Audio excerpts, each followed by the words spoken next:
哇，这推背感！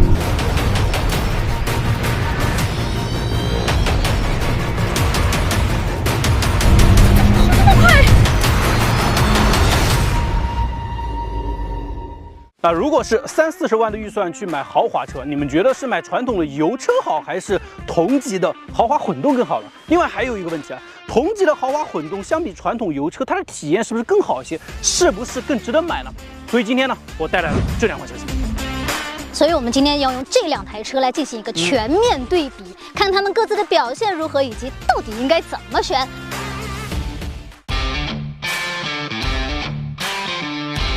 咱们的第一个环节呢，就是加速性能对比啊，包括2个部分，一个是零百加速，另外一个是中段加速。3、2、1，出发！终于，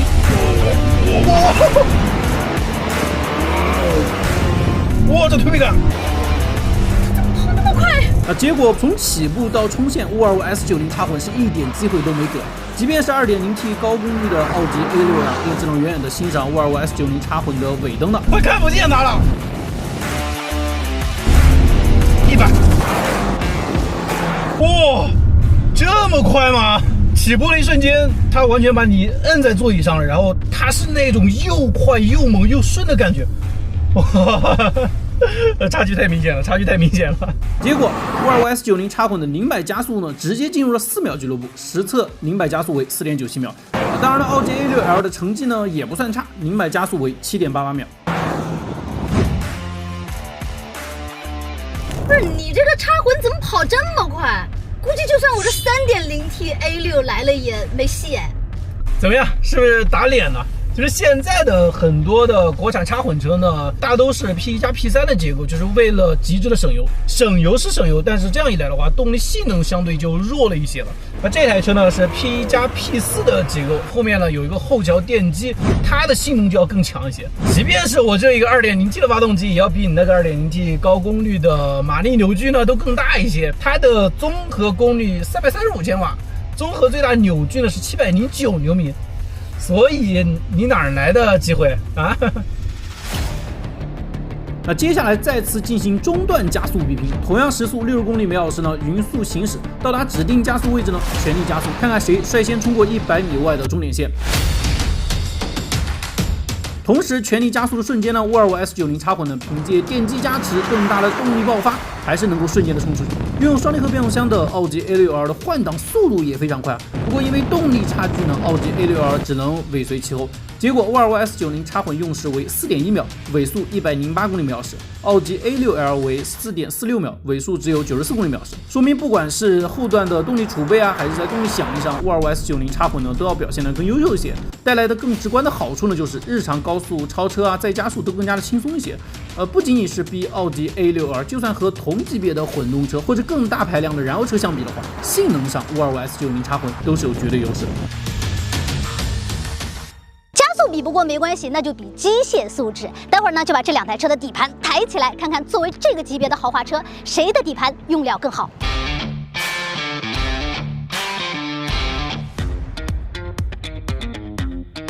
先说一下这两台车，它们的底盘的平整度这一块，其实做的都是挺不错的。毕竟这个价位车型嘛，这是应有的表现。但相对来说，在后悬挂部分的话，沃尔沃 S90 它的整个护板的密封啊，做的还是要比这台奥迪 A6L 呢更好一些。接下来我们先看一下奥迪 A6L 它整体的悬挂表现怎么样。前悬挂呢是一个变种的双叉臂的结构，很多人也叫做多连杆。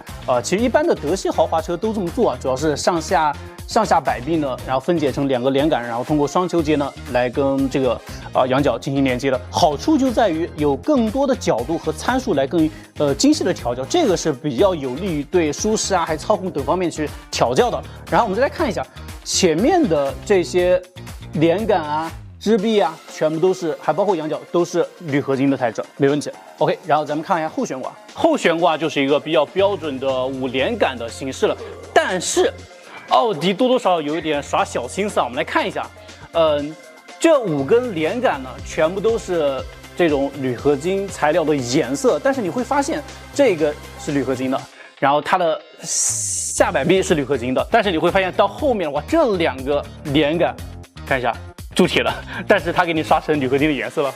是不是有点投机取巧啊？另外还有一点想说的就是这台车的后防倾杆，哇，真的特别，基本上跟我一个大手指的粗细差不多。待会儿大家可以看一下沃尔沃 S90的后防倾杆有多粗。再来看一下沃尔沃 S90插混它的整个悬挂结构。首先，前悬呢是一个非常标准的双叉臂的结构，它的上下摆臂呢并没有解耦，而是一个整体式的。然后它的摆臂你会发现都是一体式铸铝的，上面写的是挪威制造的。然后它的不管上下摆臂还是这一块仰角都做了非常粗壮，所以它的优势就在于它的强度会更高一些。OK， 然后我们再来看一下后悬挂部分。后悬挂就非常有沃尔沃的特色了，看到没？第一个就是一体式铸铝的 HB， 这个 HB 呢非常粗壮，尺寸很夸张，一整块都是铝合金的。还有比较有特色一点就是在于沃尔沃 S90插混的这台车，它用的是复合叶片弹簧，这个你只有在沃尔沃的车上才能看得到。那它的优势在哪里呢？第一个就是它是一个复合型材料，它能够更好的防腐。第二点就在于它对于车身的侧向的抑制呢，会比螺旋弹簧呢也要做得更好一些。然后再加上避震筒是这么一个搭配的结构。然后其他的地方，这里还有这里的连杆，和奥迪 A6L 一样的，都是铸铁的材质。除此之外的话，沃尔沃 S90插混的话，这台车还可以选装空气悬挂，那这个在同级别 BBA 里面是绝无仅有的。那这台车的底盘部分呢，我们再来说几个有意思的点。首先这里是一个后桥电机，它的马力扭矩非常的夸张，能够提供很强的动力性能，咱们测试过对吧？然后前面这一块有个有意思的点，你发现没有？它的排气管这一块做的是扁的，一般不都是圆的？为什么它做的更扁一些？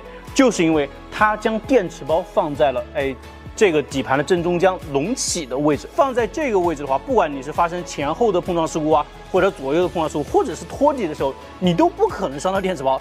那即便是能够撞到这里来的话，再加上沃尔沃比较超强的这种硼钢的结构，也能够对电池包有非常好的防护作用。而且另外一个点就是，他们刚好把这个电池包放在了整个车身的正中央，在这个位置呢，可以做到非常棒的前后的配重比，这个是有利于操控的。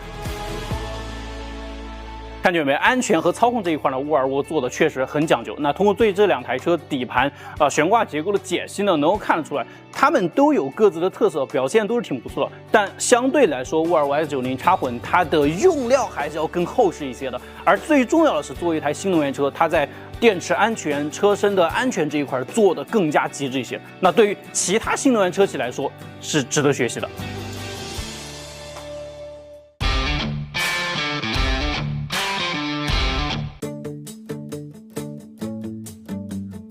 底盘对比之后呢，接下来重点聊聊这两台车的驾驶体验。首先是奥迪 A6L， 说实话，这一代的奥迪 A6L 的操控提升还是很明显的。通过刚刚的底盘调教也能看出来，驾驶体验变得更好了。再加上这台车呢是 2.0T 高功率发动机，动力来说呢相对比较充足，所以日常开起来很灵活、很轻快。双离合变速箱也很聪明。不过呢，这台车还是不太适合激烈驾驶啊，比如说这种紧急变线，还是能感觉到车身的拖踏支撑性弱了一些。不过它过减速带很舒服，所以这车还是更适合家用和商务。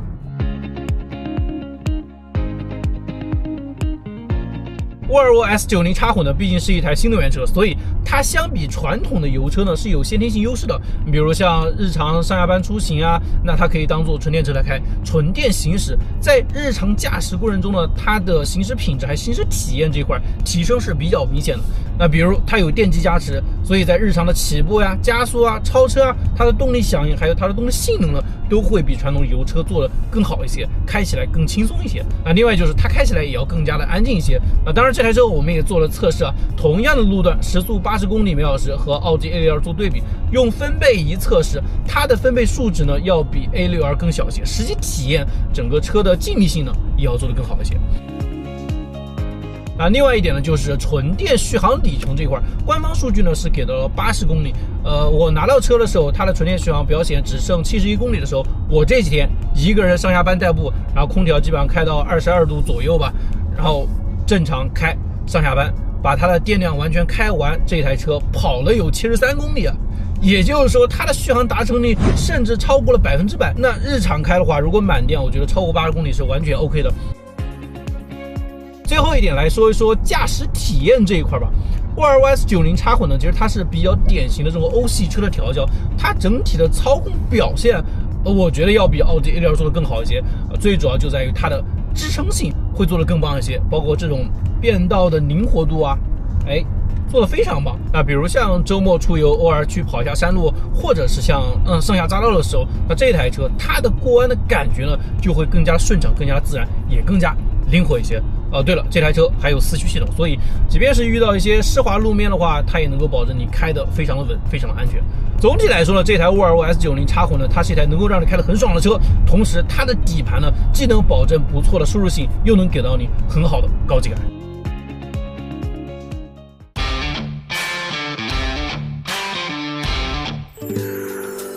最后一个环节啊，乘坐空间和舒适性对比。乘坐空间上，两台车都可以说是同级的顶尖水准了。后排非常的宽敞，可以说是很富裕啊。但相比之下，沃尔沃 S90 插混的腿部空间呢更有优势一些，毕竟轴距、车身长度都比奥迪 A6L 呢长了不少。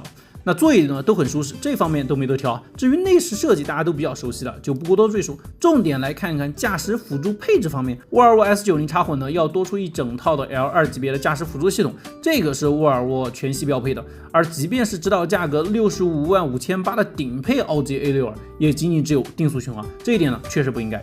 那另外，沃尔沃 S90 插混呢还要多出像主驾驶的吸附气囊、空气净化器、PM2.5 过滤装置等等。在驾驶辅助和车辆安全配置方面呢，沃尔沃 S90 插混明显要给的更多，诚意更足。最后呢，我们来做一个简单的总结。首先在性能上面没得说吧，沃尔沃 S90 插混呢，其实它不仅要比同级别的油车，即便是和同级别的混动车型相比的话，其实它的性能优势还是比较明显的。所以它的性能在同价位的豪华车里面绝对是顶尖水准了。其实我这奥迪 A6L 2.0T 高功率车型啊，动力也不错，完全够用了，只不过确实没法跟你比。而且平时开起来呢，操控啊、舒适性啊都不错，还是典型的居家商务风格，运动上面差点意思。